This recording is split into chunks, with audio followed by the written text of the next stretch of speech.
সুখবর সুখবর সুখবর সুখবর আসছে পে স্কেল নিয়ে। এ প্রসঙ্গে একটি পত্রিকায় বলা হয়েছে কি আপনাদের মাঝে আজকে জানিয়ে দেওয়ার চেষ্টা করব। খুব শীঘ্রই পে স্কেল নিয়ে প্রজ্ঞাপন জারি হতে চলেছে।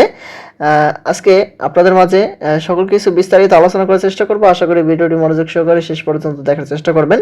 আর আমাদের চ্যানেলটিতে নতুন হয়ে থাকলে অবশ্যই চ্যানেলটি সাবস্ক্রাইব করে রেখে পাশে থাকা বেল আইকনটি অন করে রাখবেন। এই রিপোর্টটি 1 ডিসেম্বর আজকে প্রকাশ করা হয়েছে। দেখি সর্বশেষ সুখবর কি আসলো পে স্কেল নিয়ে।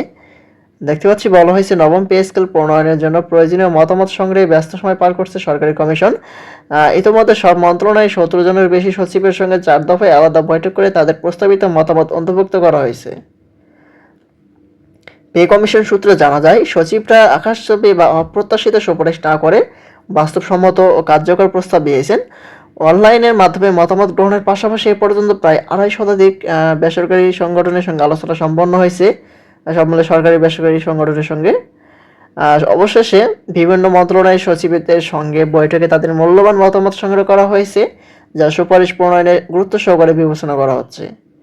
কমিশনের এক কর্মকর্তা নাম প্রকাশ না করার শর্তে বলেন, সচিবদের মতামত সংগ্রহ করা চ্যালেঞ্জিং ছিল, সবাইকে একসঙ্গে পাওয়া সম্ভব হয়নি, তাই ধাপে ধাপে সভা আয়োজন করা হয়।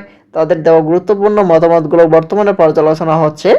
আশা করা যায় নির্ধারিত সময়ের মধ্যে কমিশন সুপারিশ জমা দিতে পারবে। কমিশনের সদস্যরা জানান, সুপারিশ চূড়ান্ত করতে পূর্ণদমে কাজ চলছে। এ পর্যন্ত কাজের অর্ধেকের বেশি সম্পন্ন হয়েছে। চূড়ান্ত সুপারিশে সর্বনিম্ন বেতন কাঠামো এবং গ্রেড পণ্যবিন্যাসের বিষয়টিকে বিশেষ গুরুত্ব দেওয়া হবে।